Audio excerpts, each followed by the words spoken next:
बंद कमरों में कुछ ऐसी घटनाएं घटती हैं जिनका ना तो कोई गवाह होता है और ना ही कोई वकील होता है तो सिर्फ पीड़ित। और वो पीड़ित किससे शिकायत करे, किससे मदद मांगे, इसी कश्मोकश में वो कुछ नहीं कर पाता। अपने बहनोई के साथ रह रही लड़की के साथ में ऐसा क्या घटा, देखते हैं इस कहानी रंगे हाथ में।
रश्मि दीदी।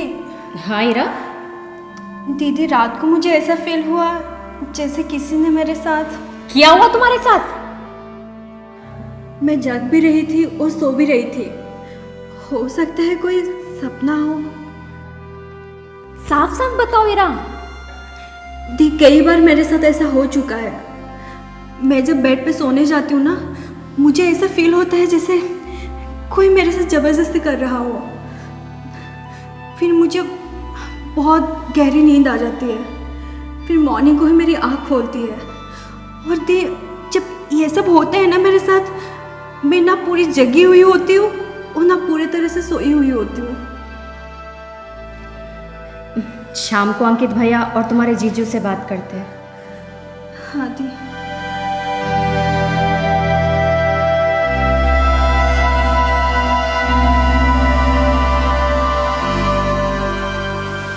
विराज, क्या हो सकता है ये?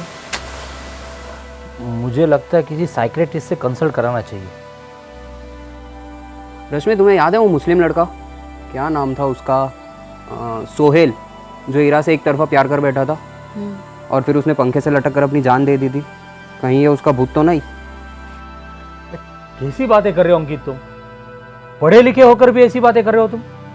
अरे वो लड़का तुम्हारे शहर में मरा था, यहाँ से तकरीबन 1500 किलोमीटर दूर, और इतनी दूर उसका भूत यहाँ कैसे आ सकता है? जीजा जी, भूतों के लिए दूरी कोई मायने नहीं रखती। हो सकता है कि ये ना ही साइकियाट्रिक का केस हो और ना ही भूत प्रेत का।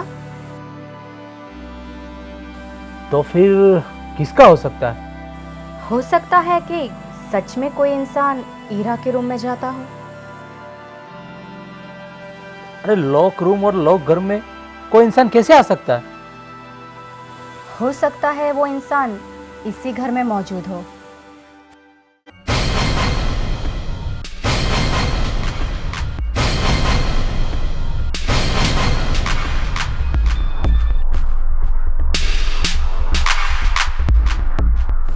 मुझे तो इस चंदू पे भी शक है। इसके हाव मुझे अच्छे नहीं लगते। रश्मि, वो बहुत पुराना नौकर है और सीधा साधा भी है। नोएडा केस में भी नौकर पुराना और सीधा साधा ही था। रश्मि, पहली बात तो मैं नहीं मान सकता ये ऐसा कुछ कर सकता है, पर जो भी हो, जिसने भी ये किया है, सच एक ना एक दिन सामने तो जरूर आएगा।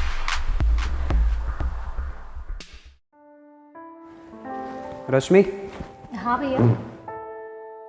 वैसे मुझे लगता तो नहीं ये ईरा के डरावने सपनों के अलावा कुछ और हो। मुझे भी यही लगता है भैया। कि वो सपना ही देखती होगी। हार्मोन डिस्टर्ब होने के कारण इस उम्र में ऐसा काफ़ी लड़कियों में देखने को मिलता है। भगवान करे ऐसा ही हो।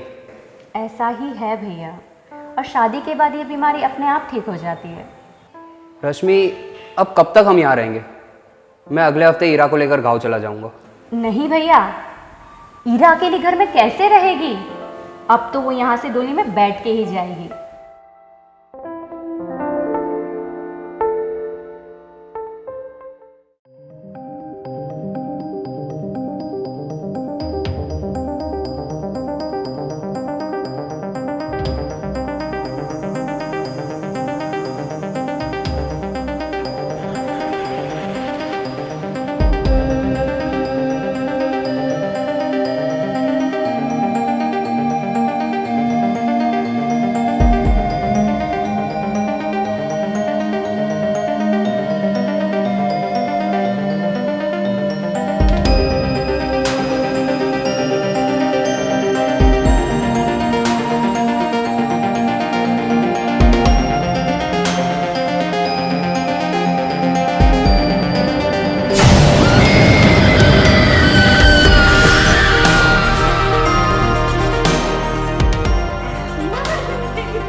सब कुछ बता दे वरना तेरा हाथ यहां से ही उखाड़ दूंगा।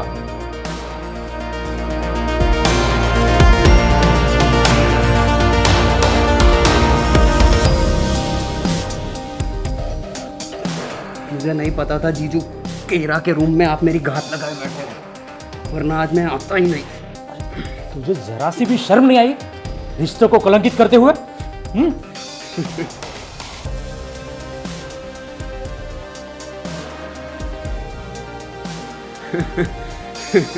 कैसा रिश्ता? आपकी सास के साथ दहेज में आया था। ईरा और मेरे माँ बाप अलग अलग हैं।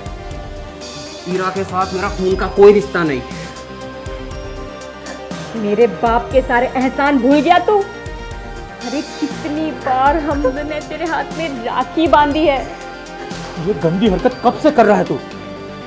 नहीं बताऊंगा कब से।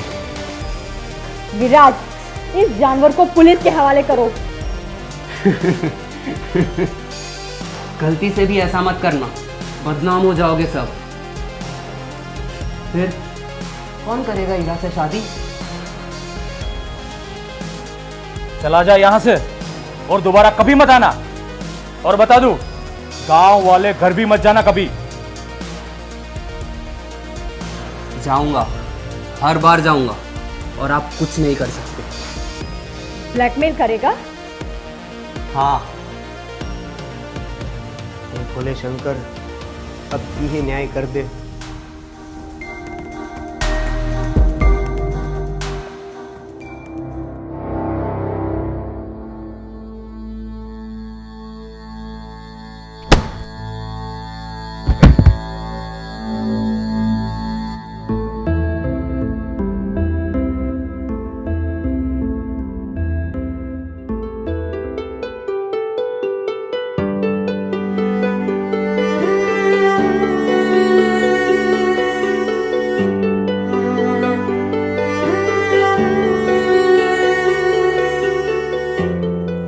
लगता है ये तो मर गया।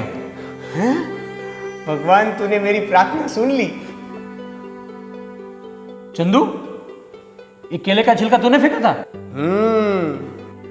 क्यों? अरे विराज सर, ईरा आपकी साली है, बहन नहीं। और मेरी तो बहन न होकर भी बहन जैसी है। हाँ?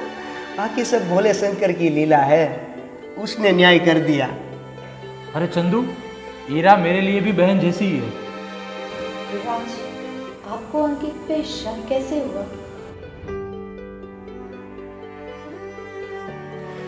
मैं पिछले 10 दिनों से ईरा के कमरे की निगरानी कर रहा था। इसी रात मैंने अंकित को ईरा के कमरे में डुप्लीकेट चाबी डालते हुए देखा। उसी वक्त मैंने चंदू को जोर से आवाज लगाई तो अंकित भागकर अपने कमरे में चला गया, क्योंकि अंकित ने ईरा के रूम की डुप्लीकेट चाबी बना रखी थी। और मेरे पास पहले से ही हर रूम की 2-2 डुप्लीकेट चाबी है। तो फिर मैं डुप्लीकेट चाबी लेकर अंकित से पहले इरा के रूम में चला गया और थोड़ी देर बाद अंकित इरा के कमरे में आया। फिर उसने अपनी जेब में से बेहोश करने वाला स्प्रे निकाला। वो इरा की तरफ जा ही रहा था तो मैंने लाइट ऑन कर दी और जोर से चिल्लाया। वो इरा के ऊपर स्प्रे करता ही उससे पहले इरा वहां से निकल गई और मैंने अंकित को रंगे हाथों पकड़ लिया। आपको पता था कि अंकित से हमारे ब्लड रिलेशन नहीं है? इतना तो पता था कि वो तुम्हारा सौतेला भाई है, पर यह नहीं पता था ये तुम्हारी दूसरी माँ के साथ दहेज में आया था। ये बात मुझे चंदू ने बताई थी। विश्वास सब पर करो, पर अंधविश्वास किसी पर नहीं। तो देखा आपने, कहानी में अपराधी कौन निकला। कौन सोच सकता था कि यह आदमी इस कदर गिर सकता है। ऐसी घटनाओं को रोकने के लिए आवाज उठाना जरूरी है, वरना यह हमारे समाज को दीमक की तरह खोखला करती रहेंगी। तो कैसी लगी आपको हमारी यह कहानी, कमेंट बॉक्स में जरूर बताएं।